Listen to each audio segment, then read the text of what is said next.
membawa acara satu yang ceria dan informatif. Di sini saya nggak sendirian, ada saya. Perkenalkan, nama saya Fasya Narakwila sebagai pembawa acara 2 yang suka bertanya dan santai. Iya. Halo semuanya, perkenalkan nama saya Ika Nurleni Febrianti. Di sini saya sebagai karyawan pengalaman beragam. Di sini saya tidak sendiri. Halo, perkenalkan saya Zaidan Robitus Salam. Di sini saya berperan sebagai pakar komunikasi kantor.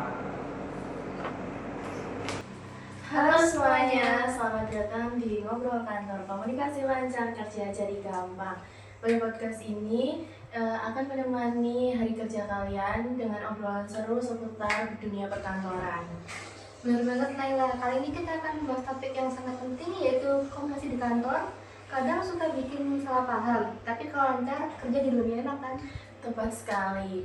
Nah, untuk membahas tentang soal ini, kita sudah kedatangan 2 narasumber yang keren-keren habis. Yang pertama ada Mbak Leli dengan seorang karyawan dengan segudang pengalaman, dan Mas Zaidan sebagai pakar komunikasi. Selamat datang Mbak Leli dan Mas Zaidan. Halo Naila, juga Priska, senang bisa bergabung di sini. Saya juga ucapkan terima kasih yang sudah diundang di podcast Ngobrol Kantor ini. Seru-seru. Oke, langsung kita mulai aja. Menurut Mbak Leli, sebagai orang yang sering berinteraksi dengan rekan kerja, menurut Anda tuh seberapa penting sih komunikasi di kantor? Wah, itu sangat penting banget sih Mbak Priska. Menurut saya itu komunikasi itu seperti fondasi dari semua kerjasama tim. Nah, kalau komunikasinya buruk, bisa-bisa proyek akan menjadi gagal atau konflik antar karyawan. Nah, bahkan juga kerja akan menjadi tidak nyaman. Setuju banget. Nah, kalau untuk dari Mas Zaidan, sudut pandang dari seorang pakar, apa aja sih tantangan yang sering terjadi di perkantoran? Untuk tantangannya sih banyak sekali ya. Yang pertama itu ada di perbedaan gaya komunikasi antar individu. Kadang itu ada seorang yang dia itu lebih nyaman berkomunikasi secara langsung, tulisan, dan ada juga seorang yang nyaman itu berkomunikasi lewat email, ya secara tidak langsung. Terus yang kedua, miskomunikasi akibat penggunaan gaya bahasa yang kurang jelas atau ambigu. Dan yang ketiga, itu adanya perbedaan generasi ya. Seperti generasi yang tua-tua itu tidak paham akan bahasa-bahasa yang digunakan oleh generasi Z. Jadi hal itu juga sangat berpengaruh jika tidak ada jika tidak ada pemahaman yang sama, itu bisa menjadikan miskomunikasi yang sangat mengganggu dalam jalannya kinerja kantor. Wah, menarik sekali. Kalau dari Mbak Leli, pernah gak sih mengalami kejadian lucu atau menyebalkan gara-gara miskomunikasi di kantor? Oh, sering banget sih itu. Salah satu yang paling saya ingat itu waktu saya diminta untuk segera kirim laporan. Nah, karena panik, saya langsung kirim laporan tersebut tanpa saya cek kembali. Ternyata ada angka yang salah, alhasil dimarahin atasan deh. Itu bisa jadi pelajaran berharga banget ya Mbak Leli. Jadi meskipun diminta segera, tetap harus diteliti lagi gitu. Betul sekali sih Mbak Naila. Sekarang saya selalu usahakan untuk ambil napas terlebih dahulu, lalu periksa ulang, dan baru bisa kirim. Nah, itu pasti bikin deg-degan ya. Nah, kalau Mas Zaidan ini, ada tips nggak untuk menghindari miskomunikasi di kantor? Oh, tentunya ada. Tipsnya itu banyak.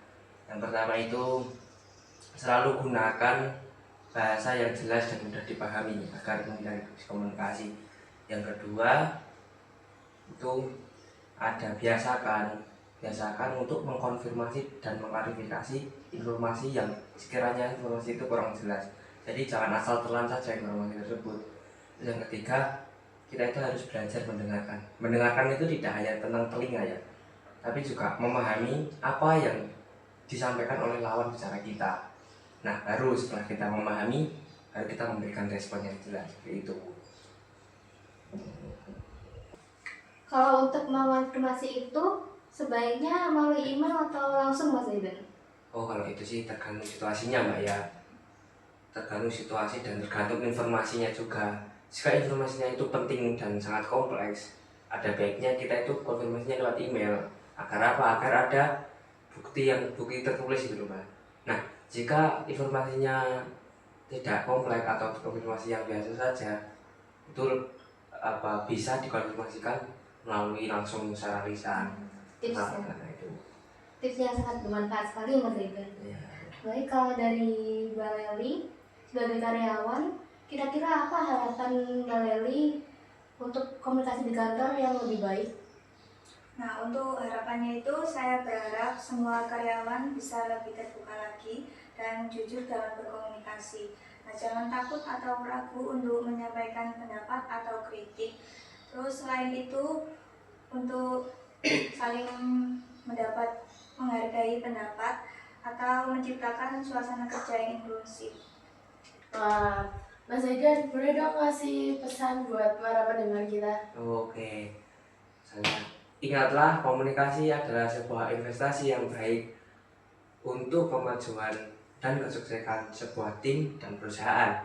Mari kita mulai membiasakan komunikasi yang baik dari diri kita sendiri agar kita dapat menciptakan komunikasi yang lebih efektif. Wah, obrolan sangat insightful. Terima kasih Mbak Leli dan Mas Zaidan atas waktunya. Terima kasih juga para pendengar setia ngobrol kantor.